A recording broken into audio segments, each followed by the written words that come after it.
I am bitching about the lack of nuance around Joe Biden. The fact that we can't talk about Joe Biden without certain people being like, hey, stop criticizing Joe Biden. Hey, don't criticize Joe Biden. Or people were like, Joe Biden is trash. Joe Biden's disappointed me already. Like, he hasn't even assumed office. It's like, both of you need to shut the fuck up. Shut the fuck up. We just have to be more strategic and intellectually honest. This is my thing. Going forward, I hope to be intellectually honest with you all. If Biden does something good, I think we should, or a very slow clap or whatever we want to do.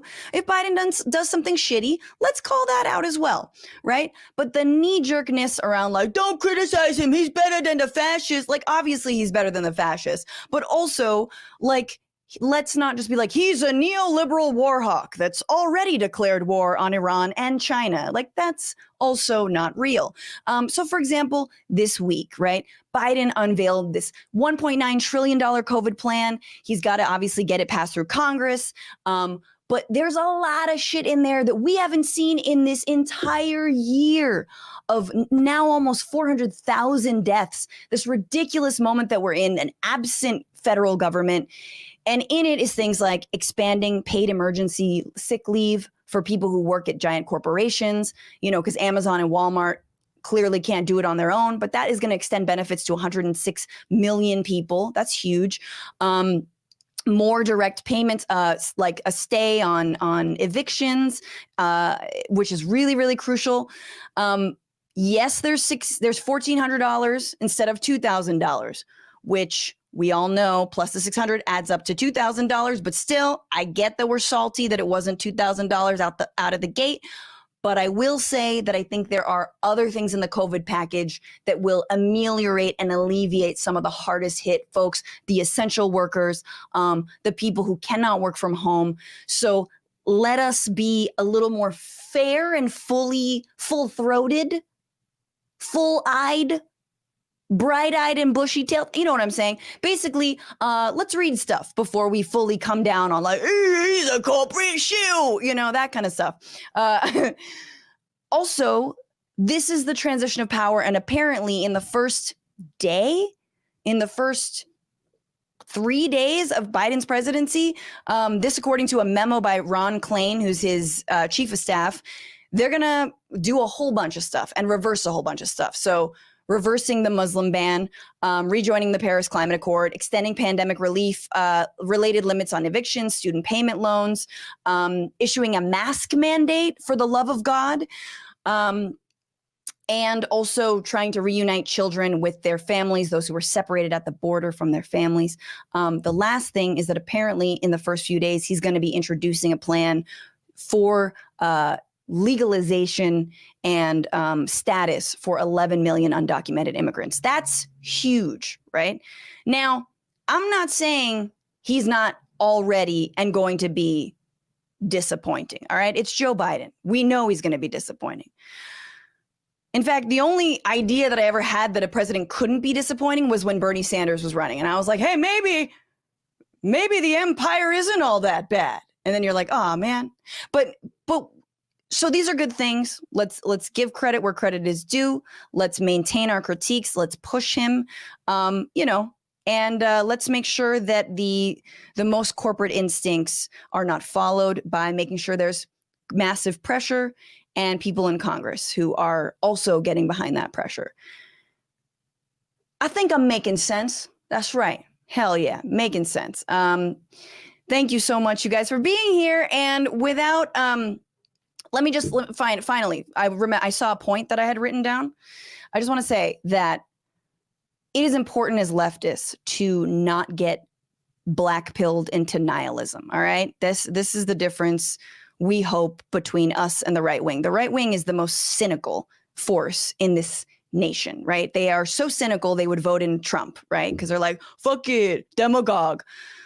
let's let the left not be nihilistic. We're mad at the oligarchy, we're mad at the corporations, obviously, but like, let us find, if you're mad at all of it, find one thing you're for. Find the campaign you're into, find the one proposition you think is worth it, find your happy place and try and, inflate that. Just fan those flames of the good stuff. Because the moment we get into nihilism, the moment we stop thinking about organizing, the moment we just sort of retreat into our little like internet fiefdoms where everyone's fucked up and nobody's good and everything everyone does, every Democrat does is bad, like then we lose. Then we immediately lose because we set ourselves up for loss and failure. I'm going to shut up right now and bring in my guest for the hour.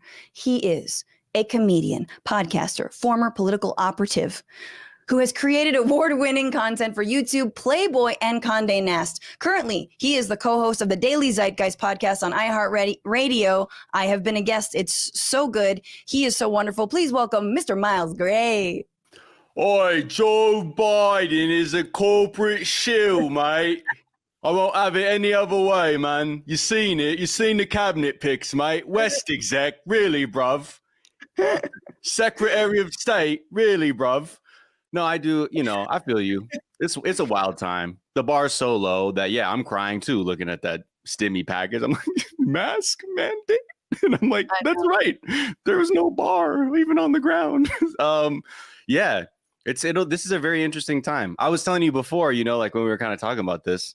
I definitely have my criticisms of this man, of this administration, and I will continue to have them. But to your point, I do agree. Like, there's no point in going, obviously, without having the data in front of you to then begin critiquing. You can't just go into it saying, well, this is what it is, this, that, and the other, because there are some things I was genuinely surprised with.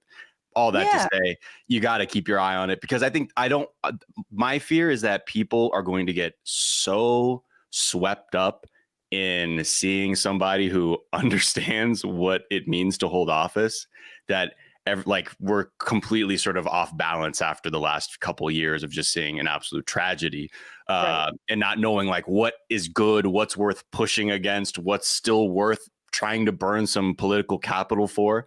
And that's like the thing that, I'm holding back because, nothing's started yet, but I'm curious to see where the wind blows for sure. Absolutely, man. And especially because, you can't just, what's going to happen is that they're going to dangle, like Trump over our heads. Like, whoa, would you rather have that guy? And it's like, no, right. But that doesn't mean we can't hope for better, even better. What I will say is I don't think anyone's going to be charmed by the sundowning late stage Joe Biden. So like Joe Biden 15 years ago, maybe I'll be like, oh man, he's smooth. He's going to lull us with 2008 even. Yeah. We're like, oh, okay. Not that smooth anymore. No. Can't really replicate the smoothness, but hey, but yeah, we are at the point where we're like, oh my God, there's a dog in the White House. Like, oh. Yeah. And it's a rescue dog. And it's like, what about like unhoused people? Let's shift the focus again. I know we're loving the rescue dog and everything else. But yeah, I mean, it's natural too, because on a certain level, we deserve to at least try and feel like, okay, my God, there's at least someone who isn't like their actual objective in office isn't just to destroy everything and look in and not give a fuck about anything. So on that level, I'm like, okay, well, now I can return to just normal existential dread rather than heightened. Yeah. I'm excited for this kind of disappointment, Miles. Can I just say, like, I'm excited for Biden to disappoint me because it's a better disappointment, and I'm there for it. Hey, thanks so much for watching the Bitchuation Room podcast live stream. And while you're here, why don't you just subscribe to this channel? I promise it'll be good. Promise.